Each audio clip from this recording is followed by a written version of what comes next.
Bem-vindos a mais um Sinastrando. Hoje falaremos sobre o mapa do Príncipe Charles e da Princesa Diana, assim como a análise da sua sinastria. Vamos verificar qual a compatibilidade desse casal à luz da astrologia?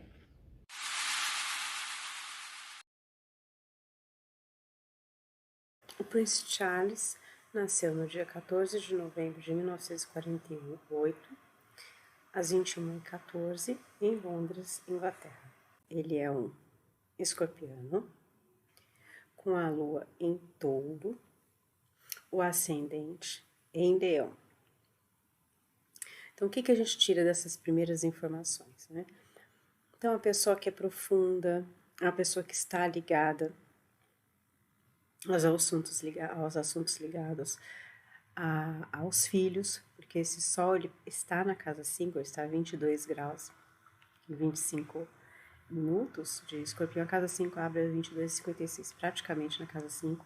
Então, a pessoa que se expressa, né, que tem a sua identidade muito bem expressada, os assuntos que estão relacionados ao lazer, prazer, diversão, sexo, namoro e os filhos, né?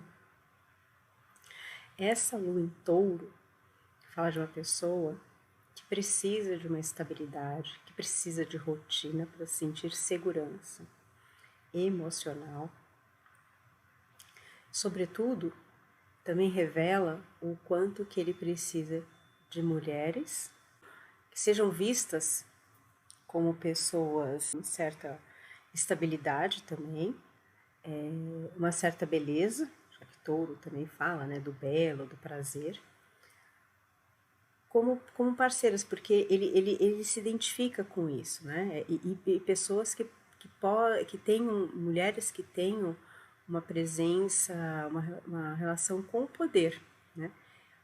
Por um acaso, a lua também fala da mãe, então a gente vê aqui, a primeira figura da autoridade é uma figura feminina, que é a mãe, que representa toda a solidez, né, de um reino, um touro aqui.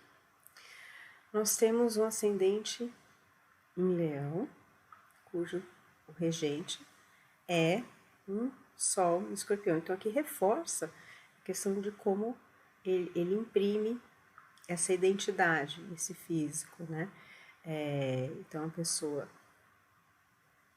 de brilho, de destaque, né?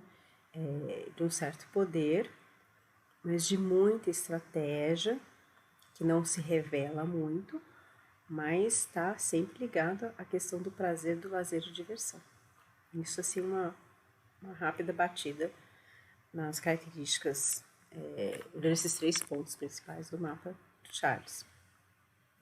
Quando a gente olha a questão de relacionamento, a gente vê uma Vênus em Libra, domiciliada, ela se separa aqui de uma conjunção em Netuno, então aqui já dá uma dica que ele precisa de, ele admira, né, ele se relaciona com pessoas que valorizam a estética, as ideias, a diplomacia, a igualdade, mas de uma maneira altruísta, mas ele também, por outro lado, ele não é uma pessoa muito clara, né? Esse Netuno fala de uma idealização, fala de uma fantasia, também fala de enganação, né? De farsa, de golpes, né? Ele está sujeito a esse tipo de situações nos relacionamentos. Né?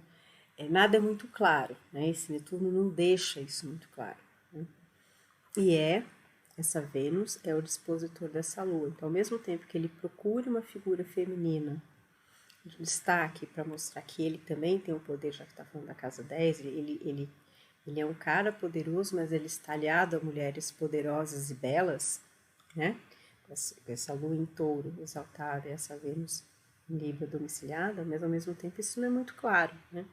Por conta, essa relação nunca é muito clara, nunca é muito bem definida, meio que escondido, né? Por conta dessa conjunção aqui. E quando a gente olha o Marte em Sagitário conjunta Júpiter, e na casa 5, então, e regente da própria 5 e dispositor desse Sol, cujo Sol é o regente do ascendente. Ou seja, a gente fala de uma pessoa que é muito discreta na dela, estratégica, né? Fica ali de olho, não se expõe muito, mas quando se fala de lazer, de diversão, prazer, é uma pessoa que é muito expansiva, de uma certa maneira é uma pessoa exagerada, né? Tem atitudes exageradas, é uma pessoa que é muito a questão da sexualidade, da relação sexual nas suas relações, ela está sempre presente, porque nós temos um sexto aqui, Vênus-Marte, sendo que Marte, de novo, é dispositor desse Sol, é regente da casa 5, então essa questão da sexualidade, de como que são as parceiras, a sua vida íntima, ela é muito importante, né? É uma fonte de prazer e diversão muito grande, né? E com certo exagero, né? Essa Júpiter rege a casa 9, então fala do quanto que tanto os filhos quanto os namoros, com o quanto que eles são fontes de publicidade, né? Às vezes até de perseguição, né? Esse Marte aqui, ele dá esse tom também, esse Marte está se aplicando a Júpiter, né? E quando a gente olha a casa 7, a gente está falando de uma casa 7 que abre em aquário, então o que ele espera de um casamento, de uma parceira, é uma relação de liberdade, né? Sem muitas regras, né? Ele não colocar muitas regras, o respeito à liberdade, ao seu espaço. Mas, quando a gente olha esse Saturno em Virgem, essa liberdade tem um limite, né? O limite é desde que seja servil, desde que seja presente, desde que seja uma pessoa analítica, prestativa, a questão do dinheiro ganha um peso aqui, né? Esse Saturno está à disposição de um Mercúrio em Escorpião, cujo dispositor é o Marte em Sagitário. Então, há um reforço, tipo assim, essa pessoa, de alguma maneira, ela está ligada à rotina, às raízes de sua família. Também é uma pessoa com quem ele teria filhos, né? Esse Mercúrio aqui também fala de filhos. Uma relação que precisa ter comunicação, uma troca de ideias no nível profundo, ao mesmo tempo prático, já que nós temos um sexto aqui de Saturno com o Mercúrio. É uma questão de um conhecimento que seja útil e profundo, nada muito superficial. Então ele não busca, apesar da liberdade, ele não busca relações superficiais, ele busca uma relação que seja de compartilhamento, de intensidade, de desejo, mas também ligado à família, aos filhos, né? E que tem essa química sexual que a gente já comentou.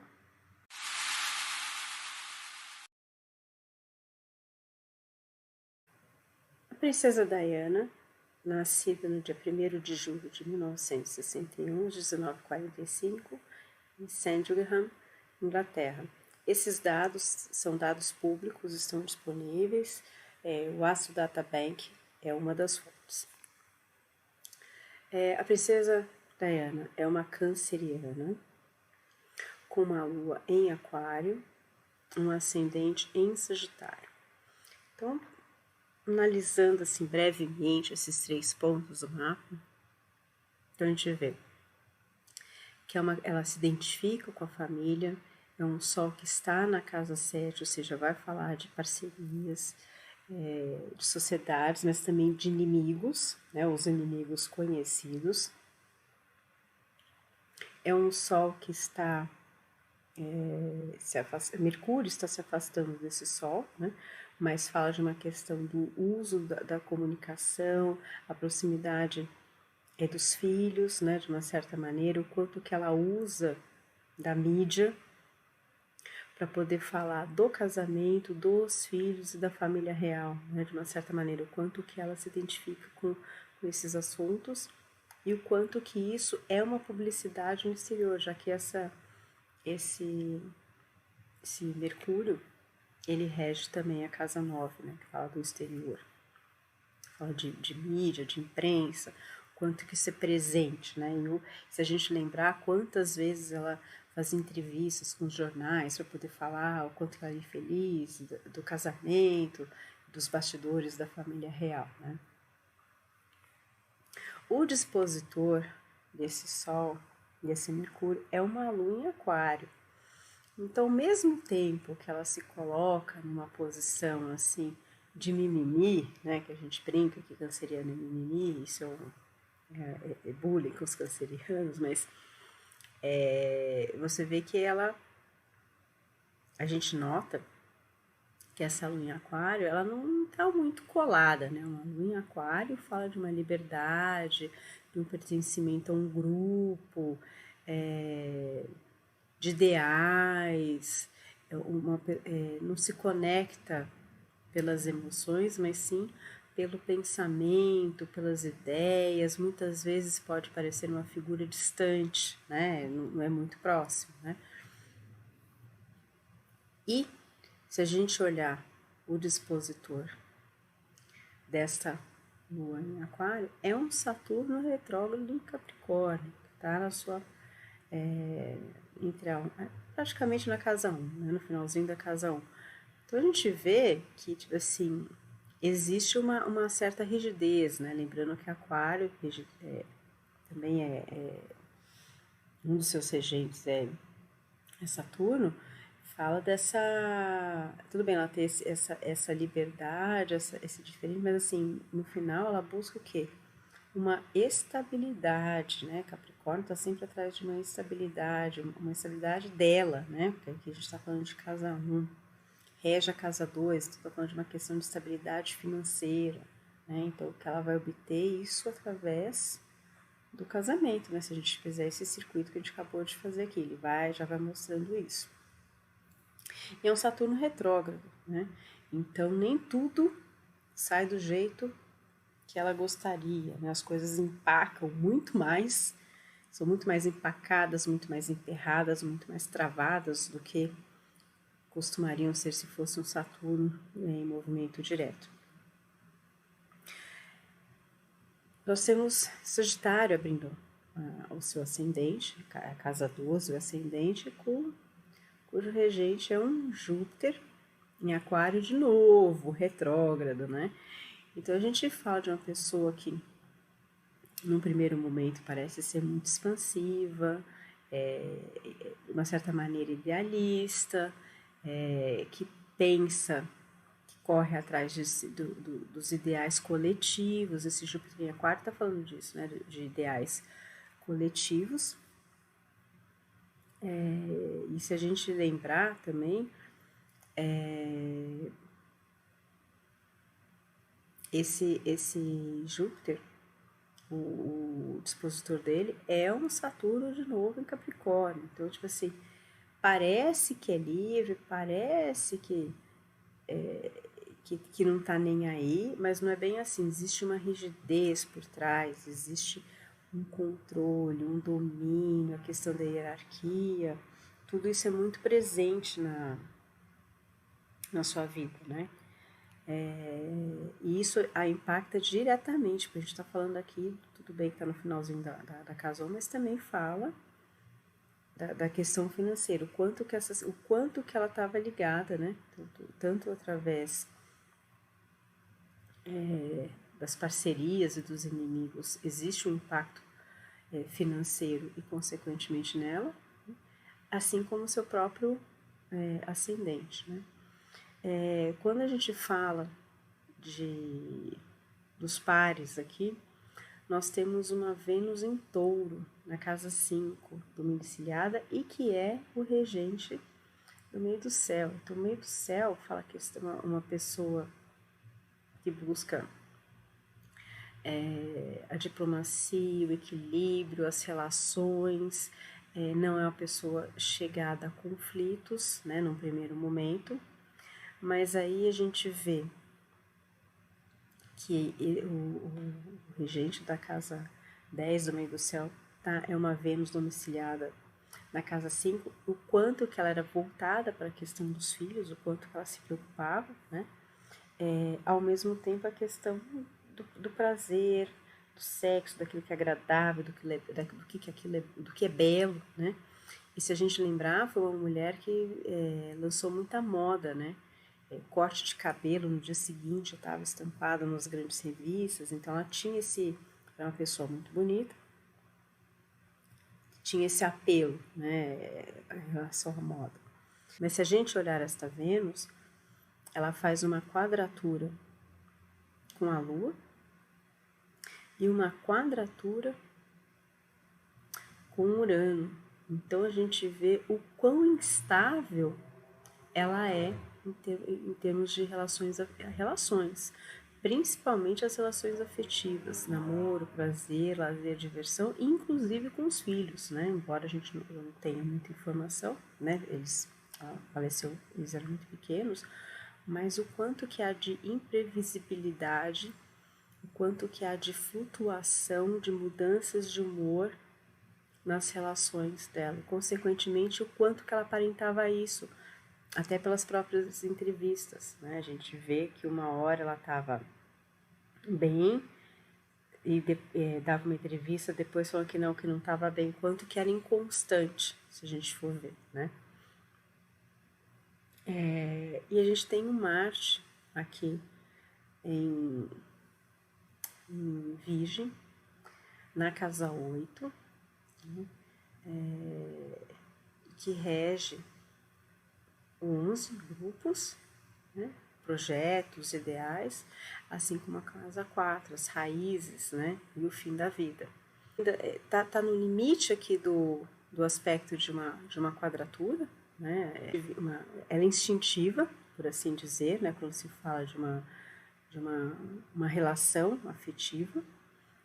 É uma pessoa que é dada a brigas por conta dessa quadratura de se impor, o quanto que ela se impõe em relação ao dinheiro dos outros, né, os recursos financeiros, mas aqui também fala o quanto que ela cobra a questão de uma parceria, de uma entrega, né, os valores, né, isso faz parte dos valores do casamento dela, é uma outra faceta também.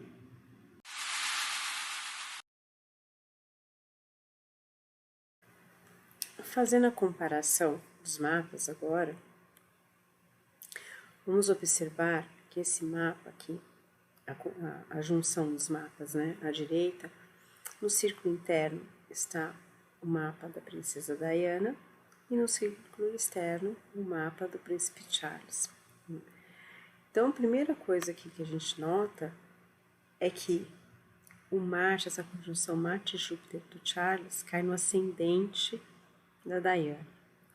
Então, a gente vê que se no primeiro momento ele expande os seus ideais, né, existe uma identificação com os seus ideais, de uma outra maneira, esse Marte aqui mostra o quão impositivo que ele era no relacionamento, o quanto que ela se sentia imposta pela figura dele. O Marte e Júpiter fazem um sexto à sua Lua.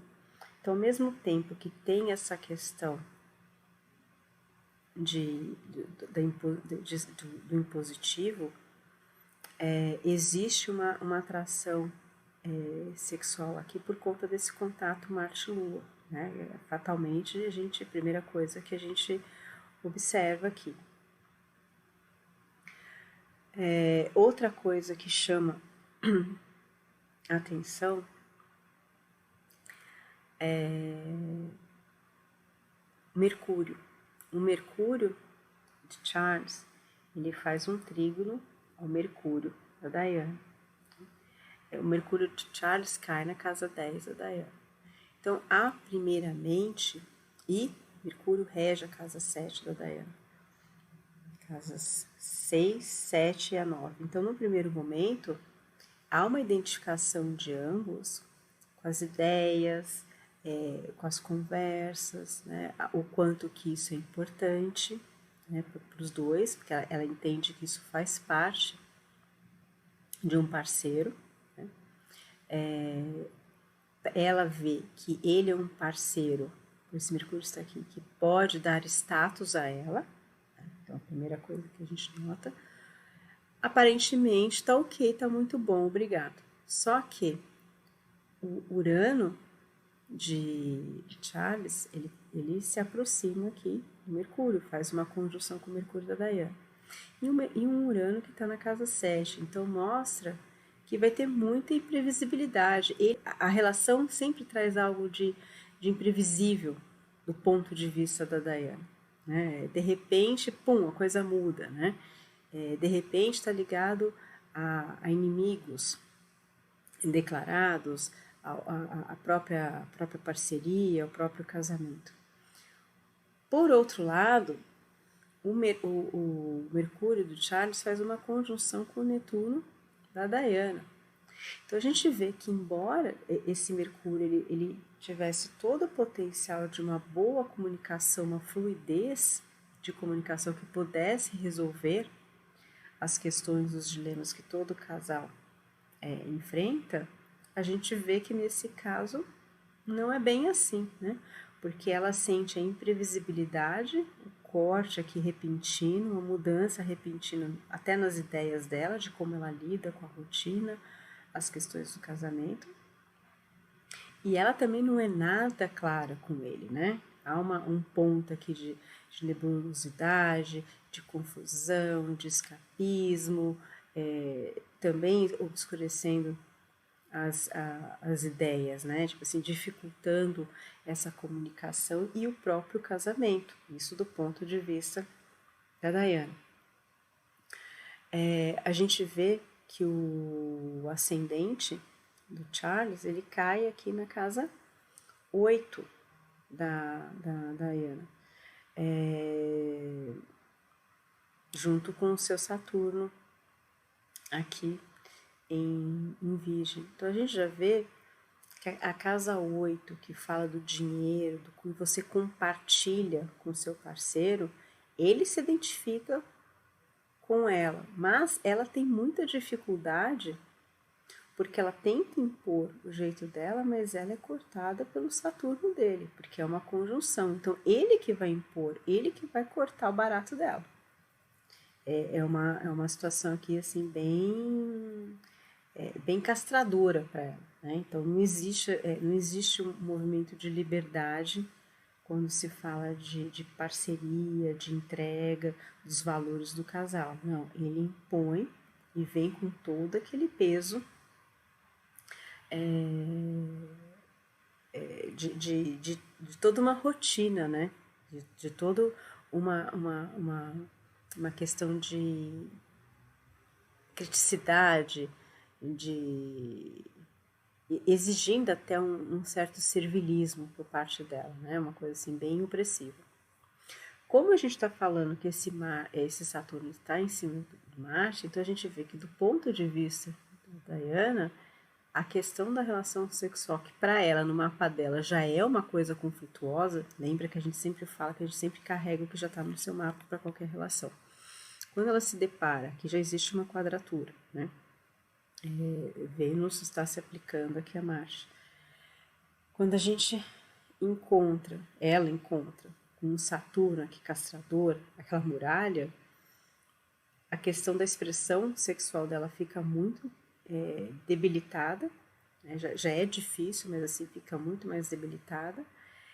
E também a própria questão de como ela se mostra ao mundo, ela não consegue passar, né, essa barreira. E a relação com os filhos também, o quanto que ele é limitador na relação com os filhos. Há uma identificação com relação aos grupos, né? Ela no primeiro momento pode ter se identificado com os ideais que o Charles pudesse inspirá-lo, né? Quando a gente analisa do ponto de vista do príncipe Charles, A gente nota algumas coisas aqui.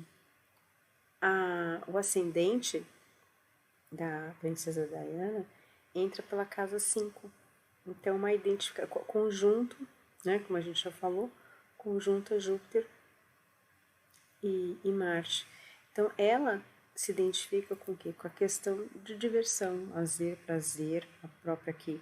A gente falou da imposição, né? Mas aqui há uma identificação. Ele se identifica com ela por conta das coisas que dão prazer. Então, a gente já viu que ele é uma pessoa onde o peso da relação sexual é forte, né? E a questão dos filhos também. Então, o primeiro ponto aqui de entrada, por onde ela consegue permear e entrar no interesse do Charles é nesse assunto. Então, filhos, lazer, prazer e diversão. A Vênus dela cai aqui na casa 11, então que fala de grupos. Então, de alguma maneira, a questão das relações sociais foi por onde eles, o projeto, os ideais, foi por onde há uma certa facilidade assim, para ela entrar na vida do Charles também. Mas uma coisa que chama bastante atenção é a gente fala que o Charles, por ter uma casa 7 que abre em aquário, ele precisa de liberdade, desde que essa pessoa seja dedicada, servil, crítica, analítica, que tenha um bom papo, que seja profunda, né? A gente já tinha comentado isso. Mas aqui na cúspide da 7 nós temos o Júpiter da Diana em aquário retrógrado, só que esse Júpiter ele faz uma conjunção ao próprio Saturno, né, da Diana. Então a gente vê que é uma ampliação dessa restrição, dessa disciplina, dessa seriedade, dessa necessidade de segurança muito forte. E isso cai exatamente na casa 7. Então a expectativa que ele tinha já não se cumpre aqui. É um excesso de controle, de domínio como parceira, né? Então ele já se sente limitado aqui. Isso já chama muita atenção, frustrando a expectativa que ele tinha. Porque quando a gente fala também aqui da questão de uma conversa profunda que ele necessita, o que a gente encontra? O Netuno da Diana sentado no Mercúrio do Charles, ou seja, aquilo que seria profundo, analítico, pragmático, que esteja relacionado com os filhos, com a comunicação, não vai rolar, né? Com os irmãos, enfim, não vai rolar direito por conta desse Netuno estacionado aqui. Assim, há uma dificuldade de comunicação em cima disso. Bem longe de todo mundo e que não tem essa leveza toda, uma vez que o Saturno dele está fazendo, por mais que seja um sexto, é um Saturno, né? Então existe uma cobrança aqui, né? Dos bastidores, um pouco mais leve do que uma quadratura, mas Saturno é Saturno, a gente não pode deixar, não pode esquecer isso, não pode perder isso de vista. A Lua da Diana cai aqui na casa 8 dele, né, do Charles. Então a gente nota que há uma certa instabilidade quando se fala de comprometimento da relação, dos valores, ela causa muita instabilidade nessa área da vida dele. Se a gente lembrar que ela já tem uma quadratura de Vênus com a Lua em seu próprio Urano, então a gente vê que essa instabilidade vai ligar que assuntos, né? Assuntos relacionados aos valores do casal, ao comprometimento dessa relação, aos grupos ideais e a questão de valor financeiro mesmo. Então há uma disputa aqui, de uma certa maneira financeira, né? uma instabilidade aqui, que ela que causa na vida do Charles. Isso é importante notar. Ela já carrega isso para dentro da relação com o príncipe Charles. E óbvio que isso está bem destacado, tanto no mapa dela quanto no mapa dele.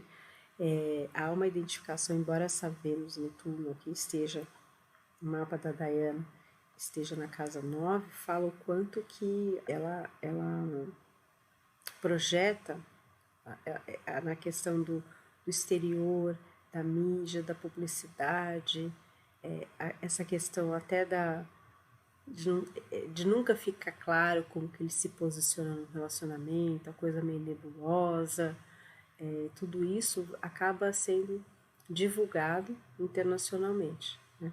E a identificação que ela tem com a relação de poder com a família de origem dele, né? Isso também fica bem patente aqui, quando a gente transcreve aqui o mapa dela aqui fora com o mapa do Charles dentro. Então a gente observa que não foi uma relação fácil, né? Ela sentia muito mais opressão, muito mais limitação, muito mais imposição por parte dele, né? Esse era o sentimento dela, tipo assim, de não ter, apesar dele ventilar essa liberdade com esse Júpiter ascendente, ele é uma coisa bastante impositiva, né? Para ele é interessante porque está falando de lazer, prazer, diversão, de filhos, de sexo, mas para ela não, está falando dela, do corpo, do físico dela, da personalidade dela, como que ela enxerga o mundo, né? Há uma limitação aqui também na questão do desejo, da sexualidade. Esse Saturno aqui no mapa fica difícil dela ter alguma atração por ele. Então realmente foi uma relação bastante, assim, já teve bastante esforço para tentar manter isso do ponto de vista da Diana. Do ponto de vista do Charles, essa instabilidade emocional, afetiva, dentro do casamento que liga os grupos, os projetos, os seus ideais, com as questões financeiras dele, né? Tanto do casal quanto dele. Apesar que para ele ainda mais fica mais suave, porque de alguma maneira ele consegue extravasar essa questão da sexualidade em outras fontes de prazer, né? Ele consegue, ela já não. Ela já tem uma dificuldade inerente ao próprio mapa. Vimos na sinastria do príncipe Charles e da princesa Diana o quão difícil que foi esse relacionamento à luz da astrologia. Não há similaridades no casal, não há pontos em comum, não há uma confluência. A gente verifica que há uma grande dificuldade de comunicação. Nós verificamos também que a princesa Diana era uma pessoa instável em seus relacionamentos, já existia isso no seu mapa natal, então ela carrega isso para dentro de qualquer relacionamento. A gente demonstra através do mapa da princesa Diana o quão importante é primeiro analisar o mapa individual antes de partir para uma sinastria, porque qualquer relacionamento que ela se envolvesse, ela levaria esses pontos de dificuldade. Vimos também o príncipe Charles a necessidade de se divertir, do prazer, da diversão, da força da sua sexualidade, o quão importante é isso dentro de um relacionamento para ele, a importância de uma liberdade, mas também de uma parceria que tenha comunicação, coisa que ele não conseguiu no seu casamento junto à princesa Diana. Realmente, se esse casamento prosseguisse, seria um casamento muito mais difícil, com muito mais dores em sua trajetória. Não percam no próximo episódio a análise da sinastria do príncipe Charles e do grande amor de sua vida, a Camille. Vejo vocês lá. Um abraço.